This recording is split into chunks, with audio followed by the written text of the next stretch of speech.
వికసిత తెలంగాణ కోసం ఇదే మా సంకల్ప పత్రం. పురపొరులో కట్టండి పట్టం అంటోంది బీజేపీ. మున్సిపల్ ఎన్నికల సందర్భంగా ప్రత్యేక మేనిఫెస్టోని కమలం పార్టీ రిలీజ్ చేసింది. తమను గెలిపిస్తే డ్రైనేజ్ సమస్య దగ్గర నుండి మొదలు కుక్కల బెడద వరకు అన్నిటికీ పరిష్కారం చూపిస్తామంటోంది. ఆ పార్టీ ఇంకా ఏమేం హామీలు ఇచ్చిందో చూడండి. ఇదిగో ఇది చూసారా, ఇదే బీజేపీ మేనిఫెస్టో. టైటిల్ వికసిత తెలంగాణ బీజేపీ సంకల్ప పత్రం 2026. బీజేపీ జాతీయ తెలంగాణ అధ్యక్షులతో పాటు ప్రధాని మోదీ ఫోటోతో ఈ మేనిఫెస్టోను బీజేపీ రిలీజ్ చేసింది. ఈ మేనిఫెస్టోలో పురప్రజలకు వరాల జల్లు కురిపించింది కమలం పార్టీ. మున్సిపాలిటీ, మున్సిపల్ కార్పొరేషన్లో ఇంటి పన్ను సహా ఎలాంటి పన్నుల పెంపు ఉండదు. సింగిల్ విండో సిస్టమ్ ద్వారా వారంలోనే ఇళ్ల నిర్మాణాలకు అనుమతులు. ప్రతి వార్డు డివిజన్లో బస్తీ దవాఖానాల బలోపేతానికి కృషి, చౌక ధరల్లో మందులు.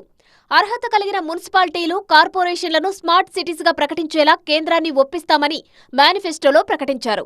మున్సిపాలిటీ, కార్పొరేషన్లను క్లీన్ సిటీ, గ్రీన్ టౌన్ గా తీర్చిదిద్దుతామని బీజేపీ హామీ ఇచ్చింది. ఏ అధికారులైతే ఎవరైతే అంటే పనిచేసే వ్యక్తులు కానీ, సిబ్బంది కానీ ఎవరు అవినీతికి పాల్పడ్డా వాళ్ళ మీద చర్య ఉంటుంది. ఈ మేనిఫెస్టోని స్పష్టంగా చెప్తున్నాం. A corruption free municipal governance, Viksit తెలంగాణలో వికసిత్ మున్సిపాలిటీ. ఈ వికసిత్ మున్సిపాలిటీ, వికసిత్ తెలంగాణ, వికసిత్ భారత్లో ఒక భాగంగా కావాలనే ప్రయత్నం మాత్రం చేస్తాము. మున్సిపాలిటీలో దోమలు, కోతులు, పందులు, కుక్కల బెడదను నివారిస్తామని కాషాయ పార్టీ చెబుతోంది. ట్రాఫిక్ రద్దీ నియంత్రణకు అండర్ పాస్, ఓవర్ హెడ్ బ్రిడ్జిలు నిర్మించడమే కాకుండా 100% అండర్ గ్రౌండ్ డ్రైనేజీ వ్యవస్థ ఏర్పాటు చేస్తామంటోంది.